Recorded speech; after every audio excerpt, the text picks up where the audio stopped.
Hello, my quilting family. I'm so glad you're back and that you've joined me today. We are doing block number 6 today, and I have to say, each block up until today has been so much fun. However, block number 6 has been my absolute favorite of this quilt so far. Can you believe today we are halfway done assembling the blocks for this quilt? The weeks are going by so quick, and I cannot wait to show you block number 6.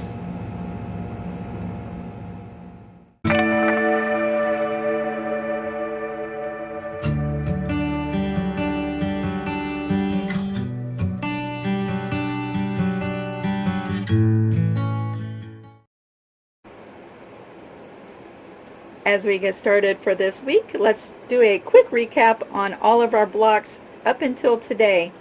Our first block was the Dresden plate. Our second block was the kitty cat.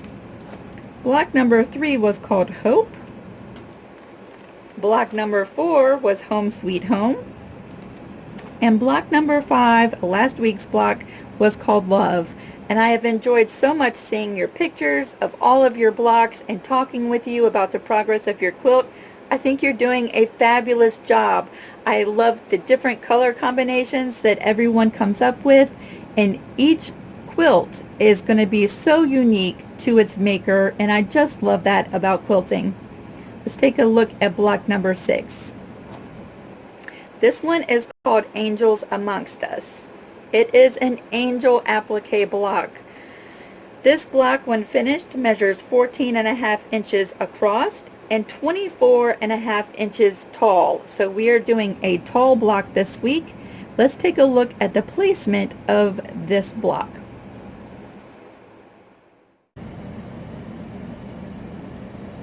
Here is the progress of our quilt so far. You can see things are starting to take shape and come together.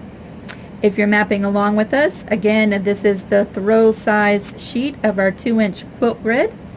And you can cut out your angel block. It's located somewhere within your pattern. The placement for our angel block is very simple. We're going to come to the top left-hand corner of our quilt, align the edges of your block to the edges of our quilt, and you can see this one block fills in a good portion of our quilt right in this top left-hand corner. We're coming along. We only have these empty places to fill in, and before you know it, we're going to be assembling this quilt. Let's take a look at the pattern for block number 6. Again, we have our cover sheet and applique instructions, and we have 3 pages of templates for you this week. These are your smaller pieces, and within the pieces it tells you how many pieces you need to cut, so keep that in mind. The little hands, you're going to cut 2. Everything else on this sheet, you'll cut 1 piece of each. These templates have been mirror imaged, and so if you're using a fusible, you are all ready to go. The next 2 pages, again, are templates. The dress is going to be quite large, and so I had to put that on 2 separate pages. Cut out one of them on the dotted line and just tape that together to form your dress template. And then we have our 2 little feet. Up in the corner on this page, you can see the placement of each one of your pieces. And so I thought that might help when you go to actually fuse everything to your background. We'll take a look at the instructions. There's just 1 page of instructions. Let me pull together all of my pieces here. For the angel background of this block, you'll need a piece that measures 12.5 inches wide and 22.5 inches long. And so here's my background already pre-cut. You'll need 4 strips of fabric, 2 that are 1.5 inches wide by 12.5 inches long. And so I have those pre-cut just like that. And then you'll need 2 strips of fabric that are 1.5 inches wide by 24.5 inches long. And so these are the long ones. These are going to be your small border that outline this block. And of course you'll need your scrap fabrics that are slightly larger than all of your template pieces. I have jumped ahead and already pre-cut all of my pieces, and so we're ready to go ahead and start fusing all of these into place.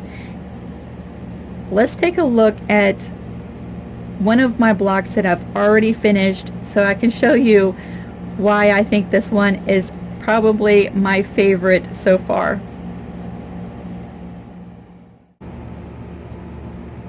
Here we are with my angel block. Now I'm making 3 of these quilts all at one time, and so I've already assembled 2 of my blocks. As I mentioned a second ago, this is a tall block, and so she doesn't even fit in the whole picture. But you can see how pretty she is. And I thought today we would just have a sew-along day.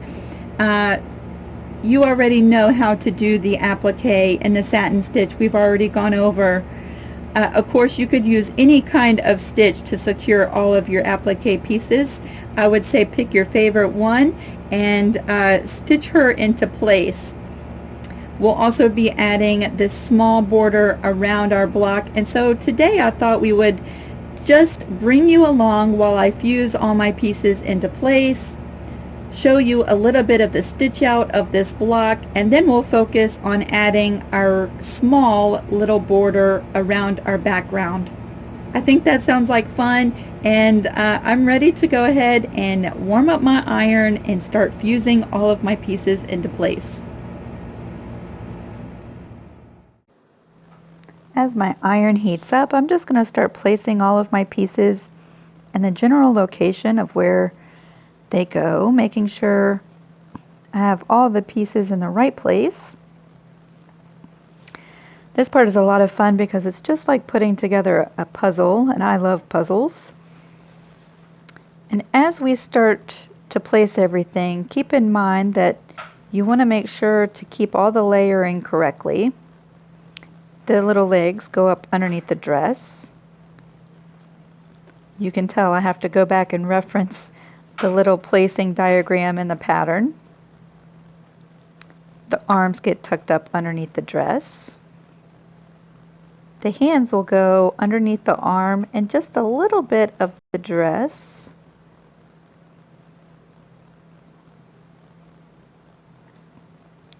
The wings will go up underneath of the arm.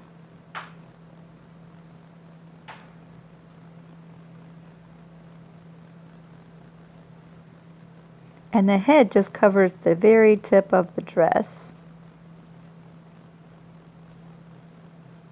Now because I'm using clothing, I will cover this before I fuse it with just a scrap piece of muslin. I want to make sure that I don't scorch any of the different kinds of materials that the clothing is made out of. And then we're just going to fuse everything into place. Make sure to use the instructions for the kind of fusible that you're using. And then we're all set. We are at the machine now, and I'm going to be using 2 different colors of embroidery thread on the top and a beige color all-purpose thread in the bobbin. I have my machine set at a zigzag stitch and lowered the length so it does a satin stitch to a 0.5. Get the machine ready to go. I have adhered some phone book pages to the back of my quilt block as a tearaway stabilizer, and you'll see just in a second. And we're going to start stitching out the wings. The wings tuck up underneath of the arm. And even though I do a back stitch here, you really don't have to do that because when we stitch out the arm, we will lock these stitches into place. I'm just going to carefully go around the edge of the wing, stopping whenever I need to, just to adjust the fabric underneath. Because this block is rather long, I do like to pick up the back of the block just to reduce the tension or the pull on the needle as I'm sewing along. around the tip of the wing and then come back down right to where the wing tucks up underneath of the arm.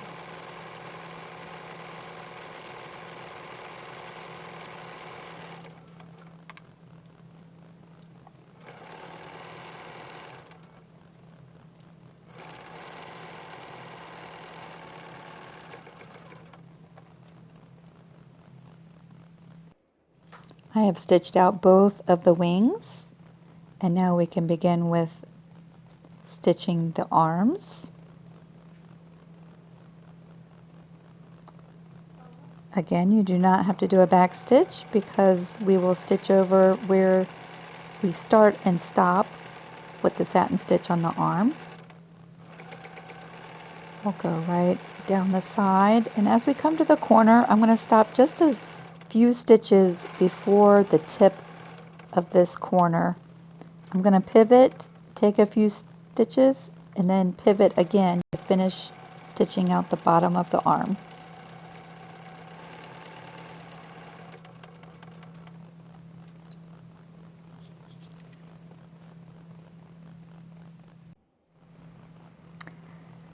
I have changed out the color of my top thread, and we're going to go ahead and stitch out the little legs and feet.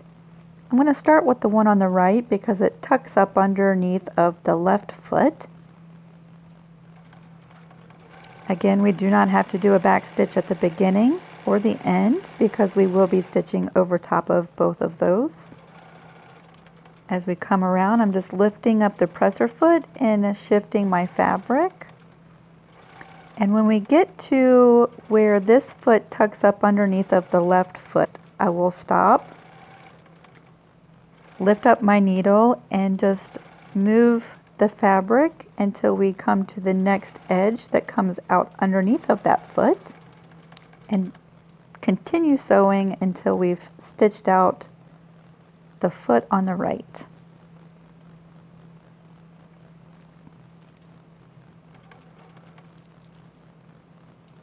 Now I'm going to be tucking all of this fabric into my very small throat space. So I just roll everything up and into this corner of the foot. I'm going to be rotating the fabric to the left. So make sure when you're making turns like this that when you stop, your needle is in the left position.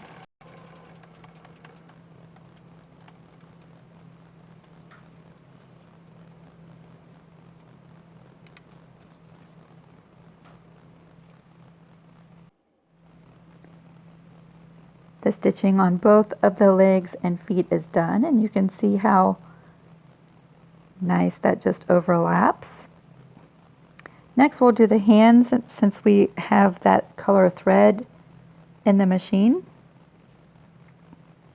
When we start stitching the top of the hand, we will do a back stitch just to lock that in place because we've already done the stitching on the arm.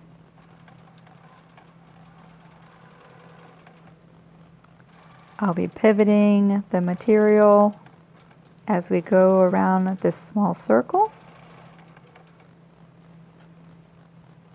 And we will stop right where the hand tucks up underneath of the dress.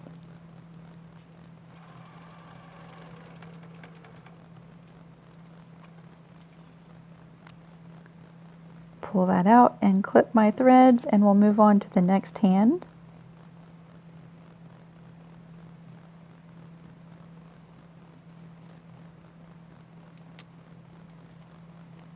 This time I'm going to start where the hand tucks up underneath the dress and work my way back around. Not quite sure why I did a back stitch there. It's really not necessary because we haven't stitched out the dress yet. But it will be necessary as we come to where the hand tucks up underneath the arm because we have already stitched that arm.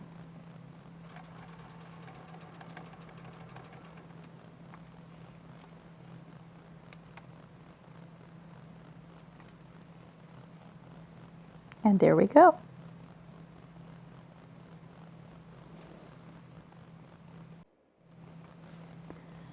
Now I'm going to rethread my machine with the darker maroon color thread. And we will stitch out the dress.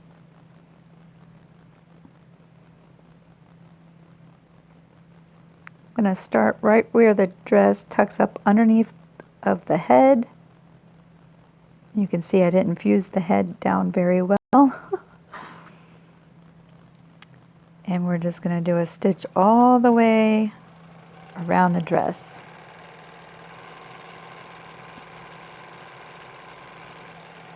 Now I've heard from many of you along the way, blocks 1 through 5, who have just started using the satin stitch on your machine.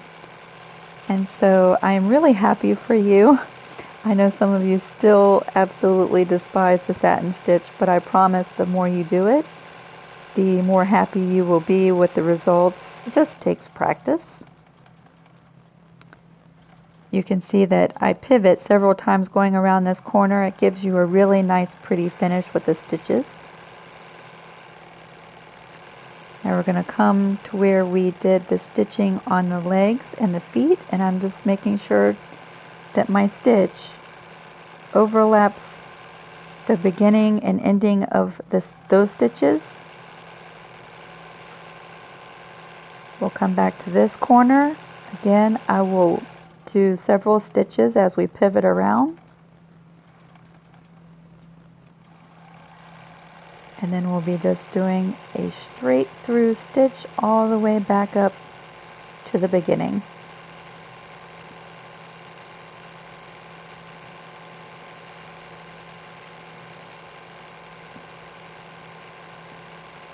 Making sure to catch where the hand started.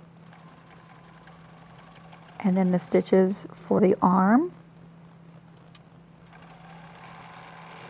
And we will bring it all the way up to where the head fabric starts.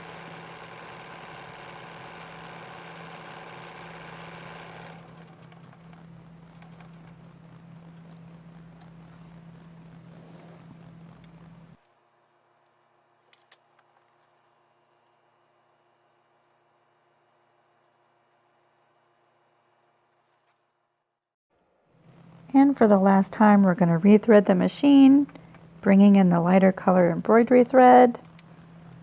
And all we have left to do now is do the satin stitch around the head.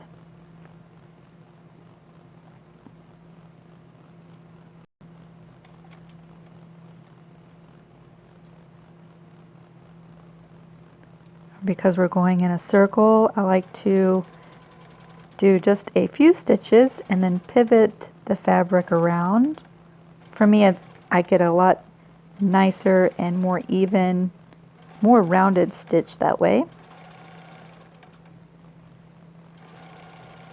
And we're just going to continue this all the way around the head, making sure to catch all of the stitches from the dress into our satin stitch that we're doing now.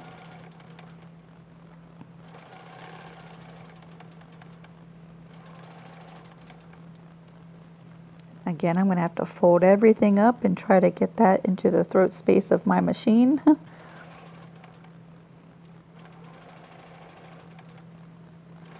And they put the lever for this machine for the presser foot in the most awkward place on my machine.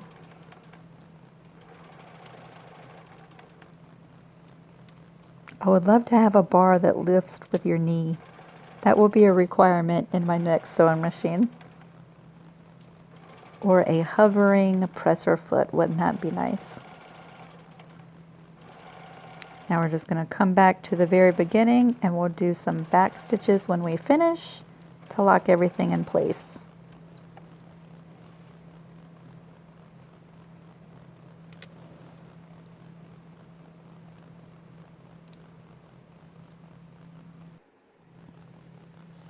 Now that everything is all stitched out, I like to go ahead and trim all of these extra loose threads that are on the back of my work before I start removing all of the paper. And once I have all of those threads trimmed and removed off the back of my quilt block, then I can just begin removing all of the foam book paper that I've used as a tearaway stabilizer. And it comes off pretty easy.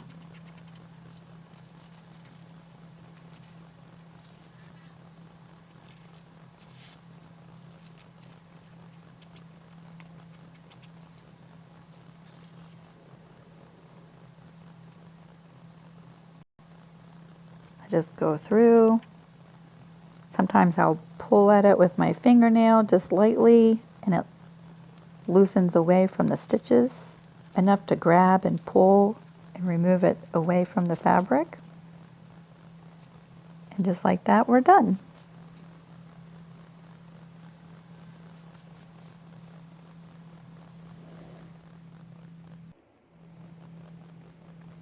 Now here is a tip when pressing anything that has a close, dense stitch, like a satin stitch.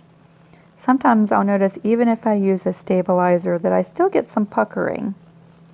I found that if I bring a towel and lay it over top of my pressing board and then press with a dry iron over top of all of my stitching, that eliminates a lot of the puckering. And so if you have issues with your fabric doing a lot of puckering or wrinkling, try laying down a towel and then pressing with a dry iron and see if that doesn't eliminate a lot of the little wrinkles that you get around your stitches. See, that is much, much better. Now we are ready to go ahead and start glue basting our border on, and I'm going to use Elmer School Glue. Of course, you could just pin your little borders on. I like to save my fingertips from poking them with little pins. Plus I get an exact placement, and my work is much neater when I glue baste my seams. I'm just going to dry that glue with the iron.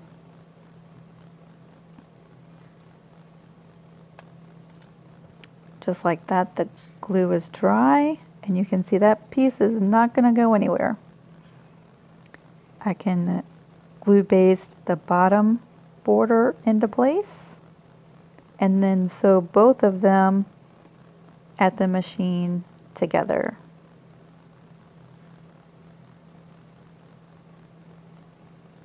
We'll dry that glue, and this just takes a second, and we're not bringing any wet glue over to the machine, and so I don't have to worry about gumming up my needle or causing any issues with my machine.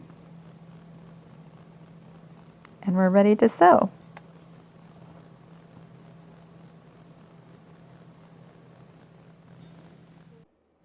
I have my 1/4 inch pressing foot on my machine now, and I've rethreaded the machine.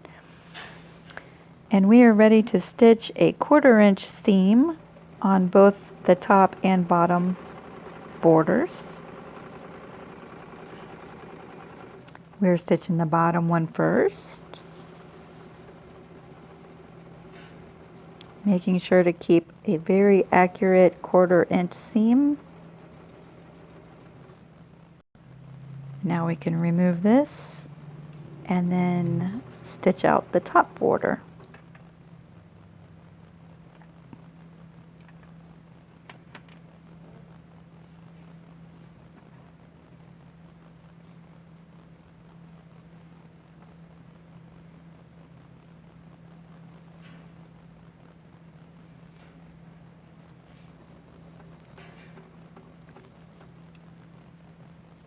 Again, just making sure to keep the 1/4 inch seam all the way down.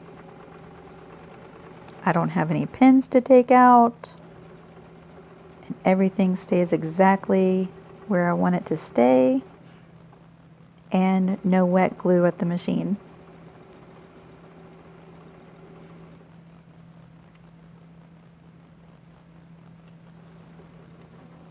Now we're ready to press open our seams.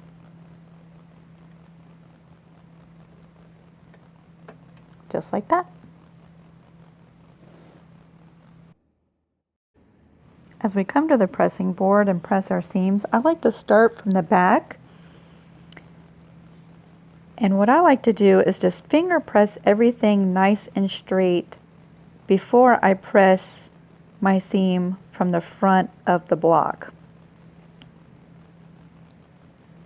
This only takes a second, and it really just sets that seam in place, and then I can flip the block over and do a good press from the front.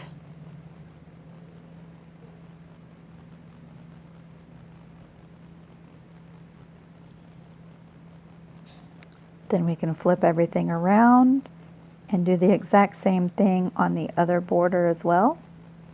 Finger press from the back.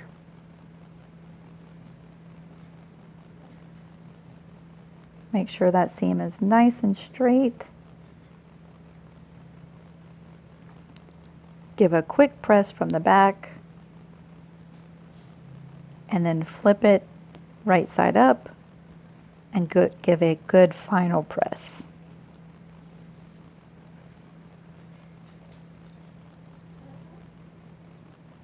Do you hear my bird? He's in agreement.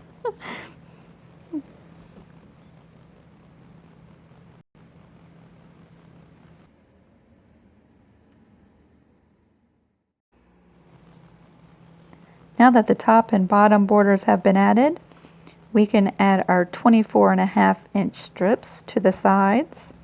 Again, I'm going to glue baste mine on. You can use pins if you'd like. Just going to run a bead of glue down the side of my block. And this seems a little bit awkward because of where the camera is positioned. I'm having to work around the camera.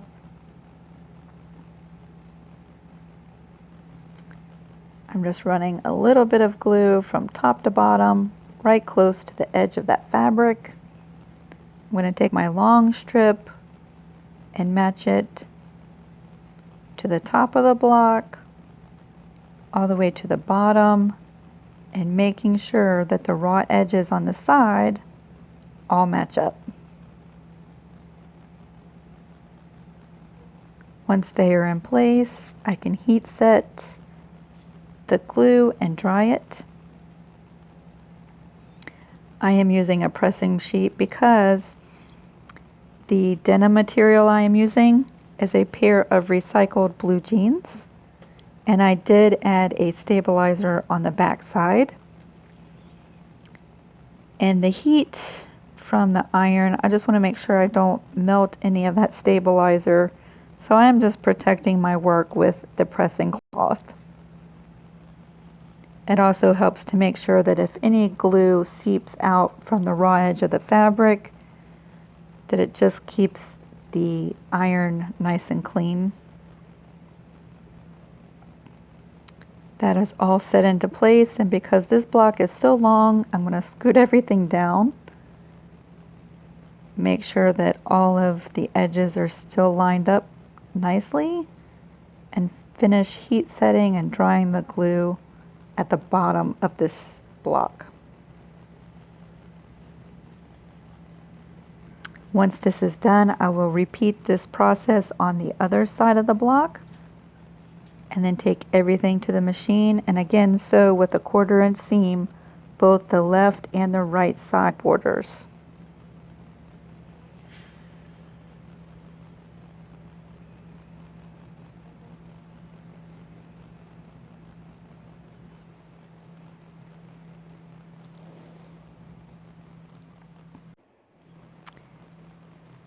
Now that we've stitched both the left and the right side borders, we're ready to go ahead and press these open.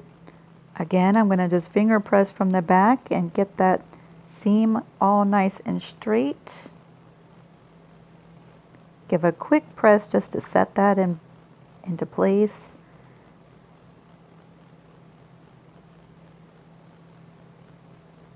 And then flip right side up and really give these seams a nice final press.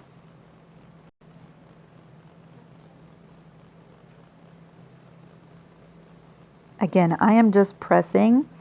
I do lift my iron as I move along. Sometimes it does not look like I'm lifting the iron, but I am not ironing.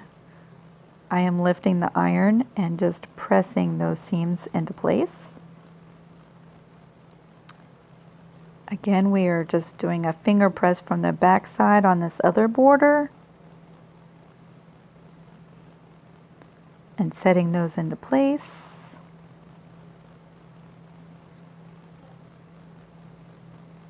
And then we will turn it right side up and do a nice final press from the front.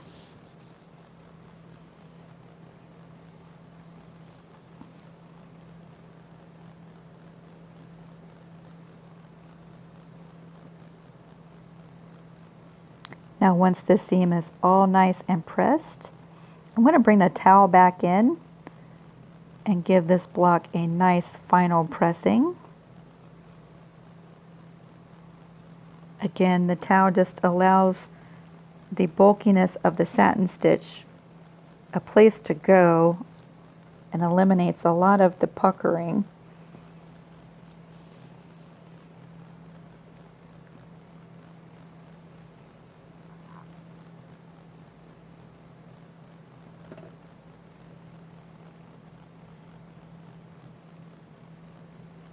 And just like that, we are finishing up block number 6.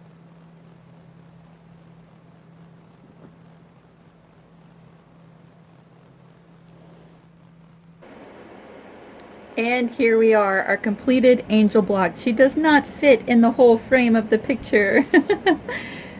Just like that. I hope that I was able to show you some pressing tips when it comes to applique and eliminating some of the puckering and wrinkling. I think she turned out fantastic, and like I mentioned at the very beginning of this video, I do think that she's probably my favorite block so far. The only thing I haven't decided is whether or not I'm going to give her a face. We will see about that. If you are interested, again, this pattern is in my Etsy shop. A link to my shop will be in the description box below. I'm also going to link blocks 1, 2, 3, 4, and 5. And I'll also include a link for the 2-inch quilt grid set if you haven't already gotten this and it looks like something that you might be interested in. It does come in 5 different quilt sizes, and you just print off the page or the size quilt that you're going to work on and fill in all of your blocks. Once they're all filled in, you achieve the quilt size that's mentioned down below. Look at how far we've come. 6 weeks. I cannot believe 6 weeks have gone by. It has been a wonderful week sewing with you. I look forward to doing more videos that are similar to this so that I don't keep you all day and you can get busy sewing. But I do look forward to spending our time together as well. I hope you have a fantastic week. I look forward to seeing you next Sunday. I will post a picture of my angel block on my Facebook.